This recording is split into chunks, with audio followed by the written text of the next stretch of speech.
Para sahabat, saya akan bicara camat nih. Biasanya ngomong desa terus nih, ngomong pemerintahan, tapi kan penting juga untuk berbicara camat. Camat pasti dia menjadi bagian dari pemerintahan, menjalankan pemerintahan. Tapi camat kan bukan penyelenggara pemerintahan. Dia tidak mengatur, tidak membuat aturan ya. Nah, memang kalau ngomong camat ya legendanya masa Orde Baru. Camat itu luar biasa. Dia perangkat dekonsentrasi, bukan desentralisasi tapi dekon ya, kepanjangan tangan rezim Orde Baru itu. Yang itu menjadi kayak semacam penengah gitu ya, intermediary antara kesatuan masyarakat hukum itu ya. Bukan kesatuan masyarakat hukum lah. Ini kan desa itu pemerintahan terendah di bawah camat pada waktu itu. Sehingga kepala desa ini dipilih secara langsung oleh rakyat, tapi dia harus tunduk pada camat. Jadi camat itu dekon, terus kemudian dia kepala wilayah.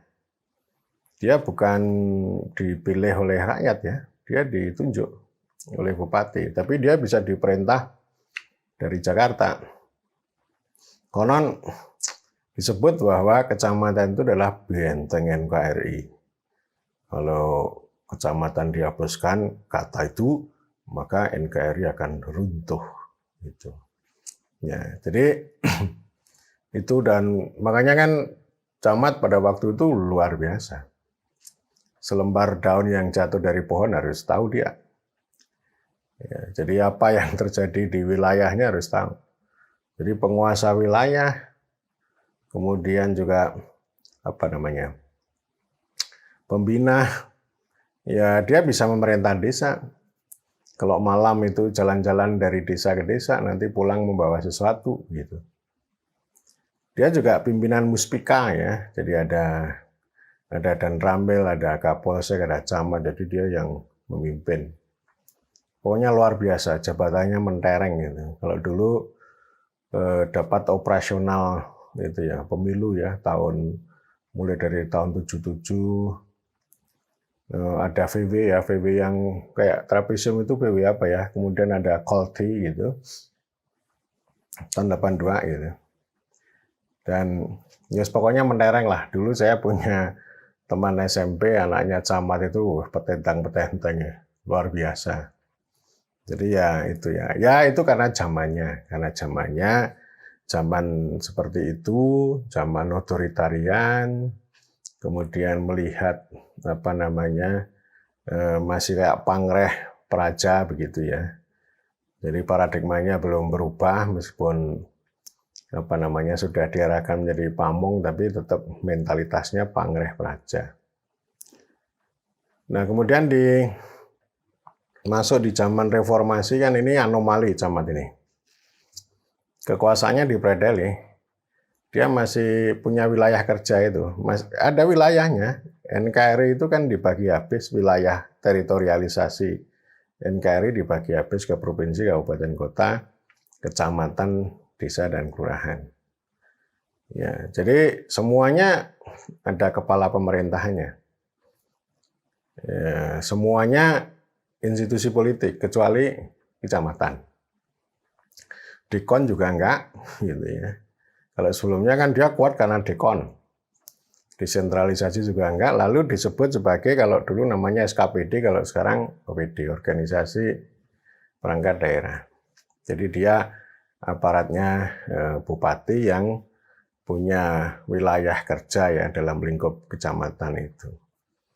Ya memang dia punya mainan ya, punya ruang baik itu pemerintahan, pembangunan, ya kalau pemerintahan itu ya baik pemerintahan umum maupun administrasi itu. Kemudian juga pembangunan ya, musrenbang kecamatan misalnya. Jadi camat itu menggelar musrenbang kecamatan yang kemudian dari bawah, dari desa itu ngumpul di sana.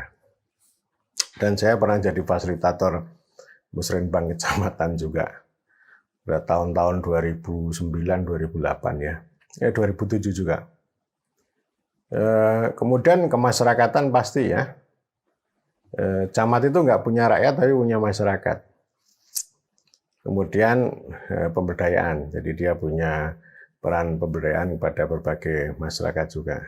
Di kecamatan itu ada kasih pemerintahan, ada kasih pemberdayaan kalau nggak salah ya. Jadi peranannya banyak, pekerjaannya banyak, tapi nggak punya kewenangan. Kecuali kalau PPAT ya, kalau PPAT di beberapa tempat masih jalan. Tapi pada prakteknya kan sekarang kalau orang ngurus akte tanah kan ke notaris, bukan ke camat. Nah ini anomalinya itu kan cerita tentang anomali gitu. Dan dulu dibiarkan. Para camat itu pada mengeluh kalau dulu ketemu camat, mengeluh nggak punya kewenangan, anggarannya kurang begitu. Ya, punya wilayah tapi nggak punya kuasa.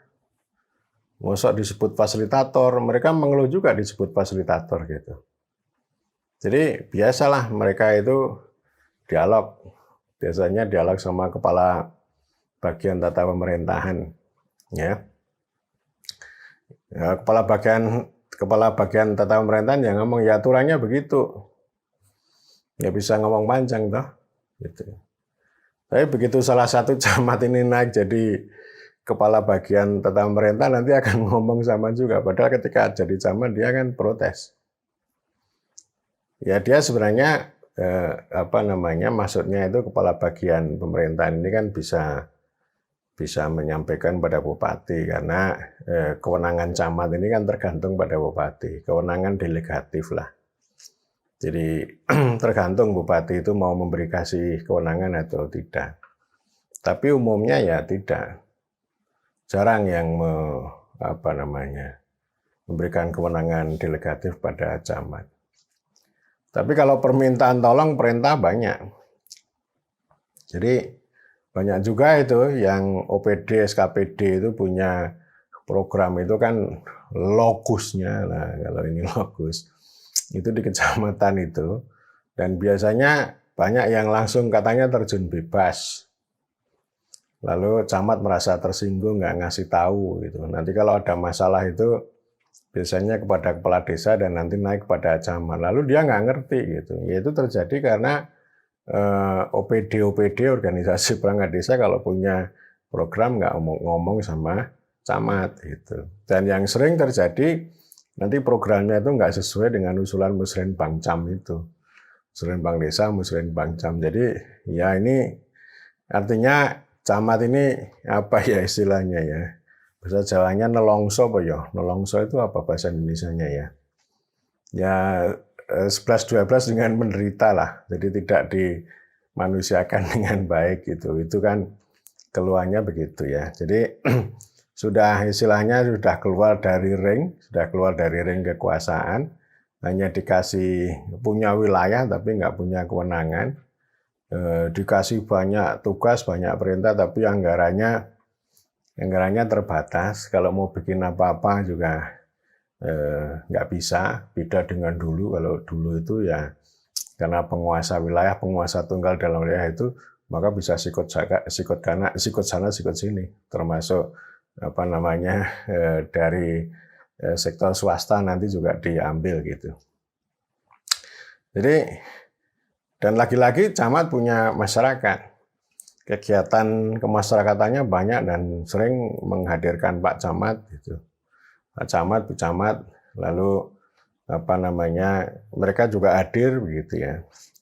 Nanti juga ketemu lagi dengan kepala desa gitu. Jadi ini hubungan relasi kuasa antara camat dengan kepala desa ini juga unik ini ya. Di banyak tempat camat itu masih kuasa gitu. Bahkan saya pernah melihat camat itu meminta kepala desa untuk membawakan tas. Pokoknya aneh-aneh aja lah ini. Tapi yang lain juga kepala desa udah tahu ya camat itu hanya dilalui saja begitu.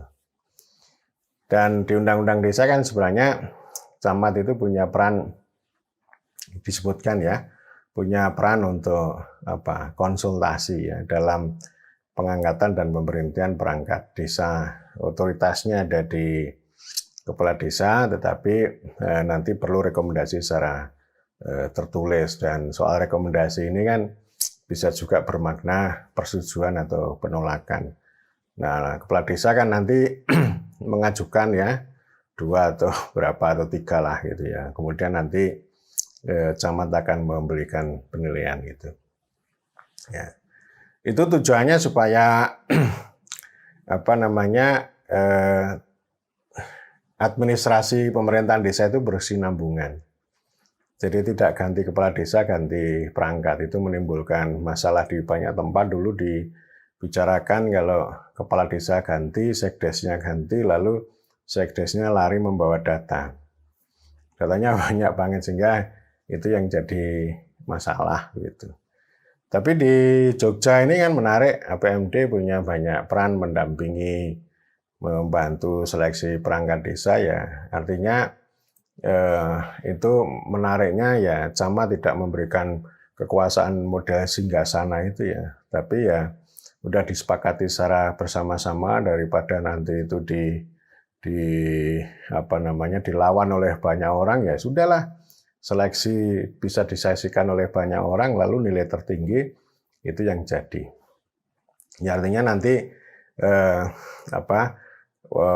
maksud saya rekomendasi secara tertulis itu yaitu formalitas, tapi kan secara de facto itu punya legitimasi yang kuat karena seleksi perangkat desa itu disaksikan oleh banyak orang.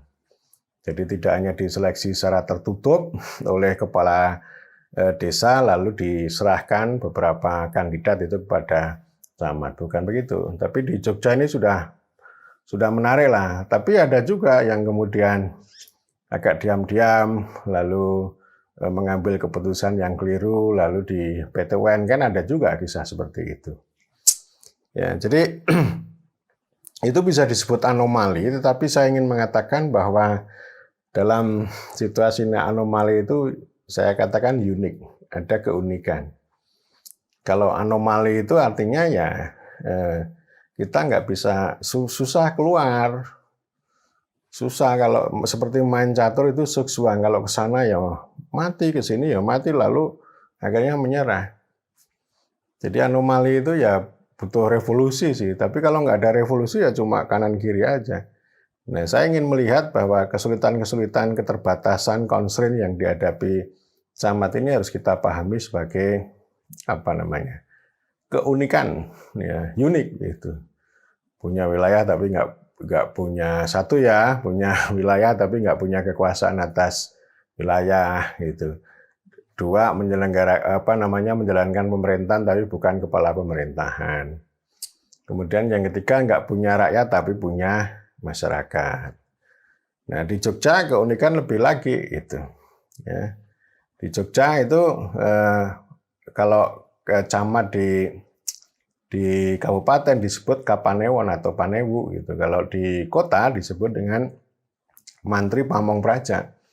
Ini nomenklatur yang dulu asal usul ya. Kalau Panewu itu kan dulu, karena kan wilayah Mataram itu kan dulu ada 4 ya, ada parentah dalam, parentah luar, ada yang satu itu ada Naragung, kemudian yang paling jauh itu namanya Mancanegara. Mancanegara itu kabupaten, desa itu ada di sana gitu. Nah, itu di situ itu antara desa sama raja itu ada itu tadi, ada Penatus sama Panewu. Panewu itu ya artinya ini hitung caca untuk keperluan pajak ya, mengambil pajak dari unit-unit desa itu nanti disetorkan pada raja. Itu ya. Kemudian kalau mantri itu yang ada di parentah dalam sama parentah luar ini tujuannya adalah untuk melayani raja. Tapi di zaman Republik mantri itu di reform. Menarik sebenarnya, mantri itu melayani. Saya kan dulu mengenal ada mantri di puskesmas pembantu itu loh, kan karena belum ada dokter, ya Pak Mantri terkenal itu, mantri-mantri itu. Biasanya di kecamatan ada 2 orang lah. Oh, itu terkenal itu, jos. Pokoknya semuanya manggil Pak Mantri. Kepala sekolah juga dipanggil Pak Mantri. Lalu ada mantri air. Ya, pokoknya memberesi air, mantri sama ulu-ulu yang ngurusi air gitu. ngurusi irigasi, entah itu menyalurkan, membagi air, atau kalau ada sengketa antar petani, antar petani satu desa dengan desa yang lain, karena air kan ini kan aliran panjang gitu. Jadi mantri itu pelayan yang ya spesifik lah, tapi semuanya disebut mantri. Ya, jadi kepala sekolah juga disebut mantri, yang kerjaannya nyuntik juga mantri, yang ngurus air juga mantri. Lalu ada mantri apa lagi? Saya lupa saya. Ya, jadi itu di di Jogja begitu ya. Kalau Panewu ya artinya kan sebenarnya konsepnya mengorganisir cacah. Kata kuncinya mengorganisir ya. Nah, oleh karena itu ini kan kita makna ini maksud saya sebuah keunikan. Nah, kalau keunikan itu kan lalu kita tempatkan dalam kerangka pemerintahan. Saya kira ada 3 sisi ya kalau kita bicara tentang pemerintahan ranahnya camat, dan nanti juga kalau di camat atau Panewu, ya, camat di kabupaten atau Panewu kan berhubungan dengan desa. Ya, kalau intinya begini deh, kalau Panewu atau camat di kabupaten itu intinya mengorganisir. Kalau yang di kota itu namanya melayani. Jadi ada 3 aspek pemerintahan. Yang pertama politik pemerintahan. Ini politik pemerintahan itu ya pemerintah itu artinya dia bisa membuat keputusan politik, dia bisa mengatur dan mengurus. Ada camat di kecamatan di Jogonalan, Klaten. Ya. Itu ada Gapura. Di sana ada tertulis pemerintah kecamatan Jogonalan. Saya lalu mikir, jangan-jangan banyak camat yang punya cara pandang seperti itu. Menganggap dirinya itu pemerintah. Ya. Itu artinya dulu sekolahnya nggak beres. Mudah-mudahan camatnya tidak sekolah di APMD ya. APMD, kalau sekolah di APMD berarti itu termasuk saya juga gagal juga. Ya. Artinya memahami ya pokoknya yang menjabat ya begitu namanya pemerintah. Itu namanya salah kaprah. Sejak kapan camat itu jadi pemerintah? Zaman dulu yang namanya penguasa tunggal pun dia tidak pemerintah. Dia tidak dipilih oleh rakyat, dia tidak punya kekuasaan untuk mengambil keputusan politik. Kalaupun ada musren bangcam itu ya dia hanya sebagai penyelenggara aja dia. Sebagai apa ya? Kata orang namanya fasilitator, tapi saya nggak suka istilah fasilitator itu. Itu biarkan itu profesi itu milik LSM deh. Ya, memang susah sebutan camat ini, tortor ini. Apakah dia administrator? Kalau administrator nanti itu repot juga. Tapi kalau fasilitator nggak benar juga gitu. Ya, jadi maksud saya kecamatan itu bukan pemerintah. Bukan pemerintah dia. Ya, dia tidak punya politik dia. Jadi itu Jogonalan itu salah kaprah. Jangan-jangan di tempat lain juga begitu gitu. Dia nggak punya rakyat, meskipun punya masyarakat tapi nggak punya rakyat, camat itu, ya. Jadi dia punya warga, punya dia melayani, ada urusan-urusan apa di kecamatan ya bisa melayani.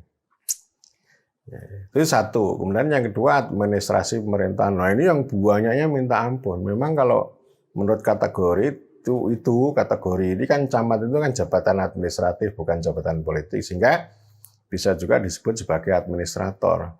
Tapi yang namanya administrasi itu kan sudah bias. Administrasi itu ya identik dengan birokrasi, dengan perkantoran yang membosankan itu. Dan memang kejadiannya begitu. Jadi kalau kita mengikuti Undang-Undang 23 turunannya peraturan pemerintah, kemudian peraturan menteri, wah itu banyak banget itu.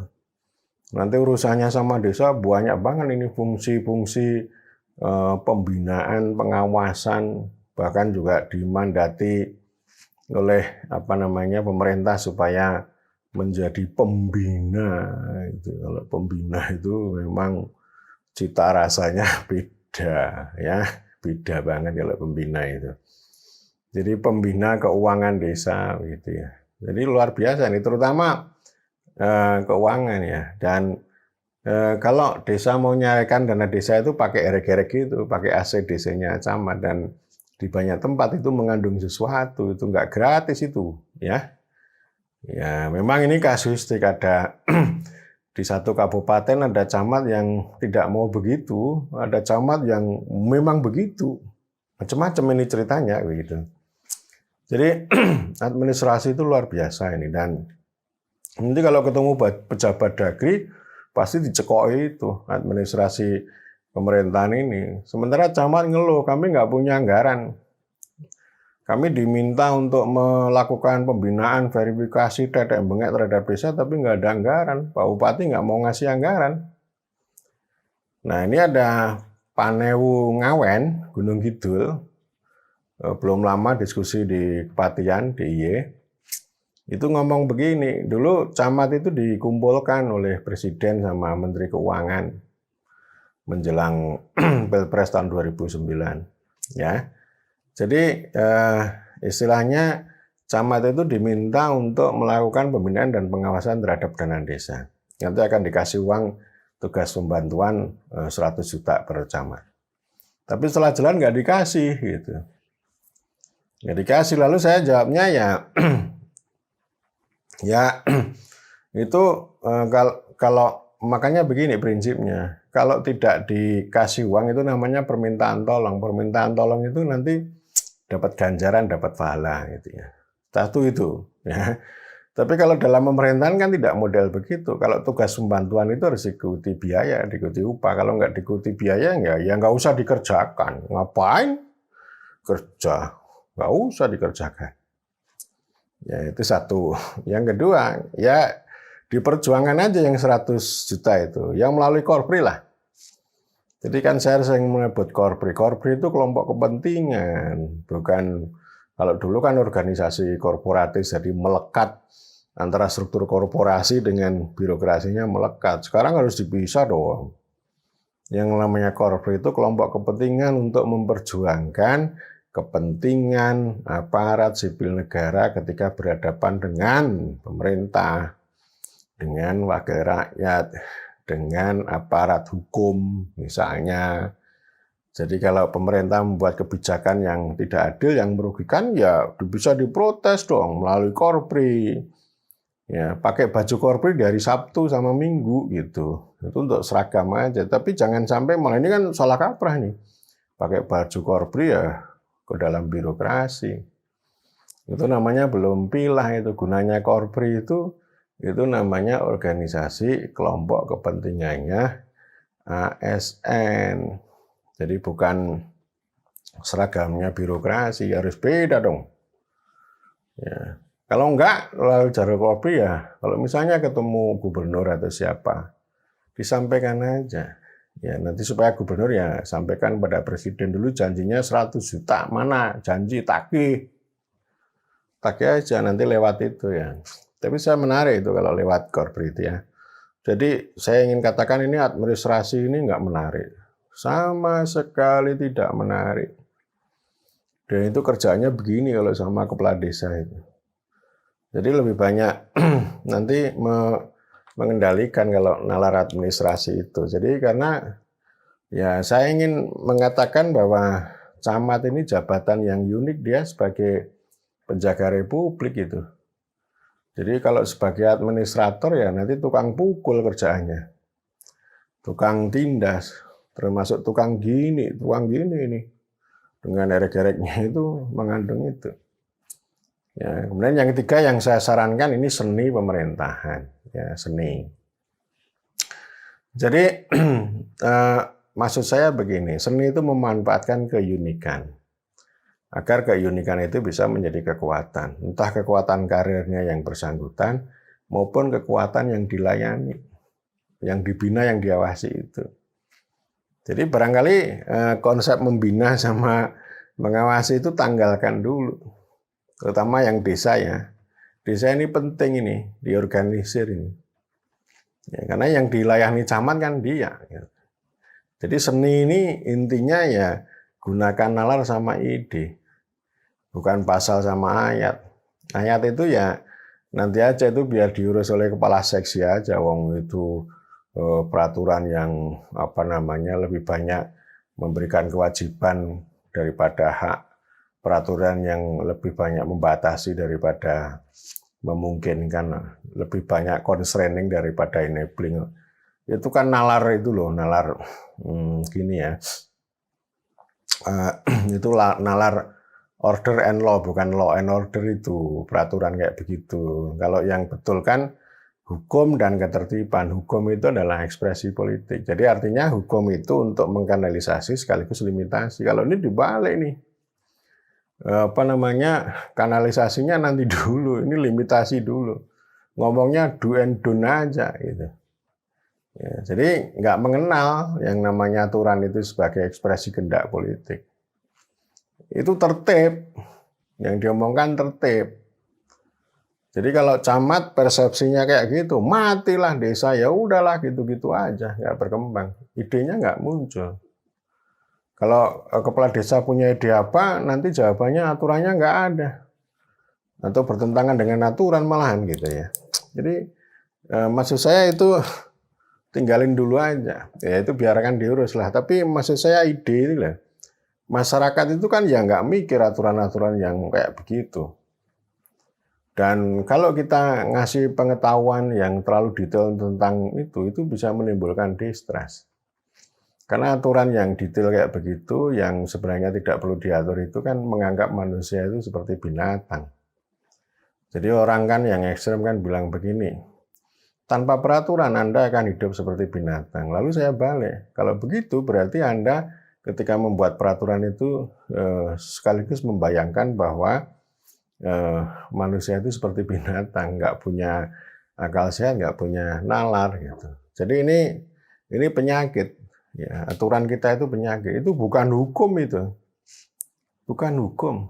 Ya, soalnya legal-legal ya, legalisme tanpa legitimasi. Jadi kalau sampai aturan itu menyesakkan begitu, tidak enabling, itu artinya ya itu tidak punya legitimasi. Sehingga itu dibutuhkan seni ya, terutama maksud saya seni yang mengorganisir, membela desa, mengangkat desa. Nah, jadi harus dekat ke sana. Jadi artinya begini ya, seninya dimainkan, siasatnya dimainkan. Seni itu kan bisa nalar, bisa ide, bisa siasat. Kalau ini ada kehendak dari bawah ya jangan langsung dipotong dengan aturan. Tapi idenya apa dulu? Ayo kita diskusikan, misalnya begitu. Kalau ini ada aturan yang berbeda, aturan begini, lalu kehendak dari bawah begini, ya cari siasat aja.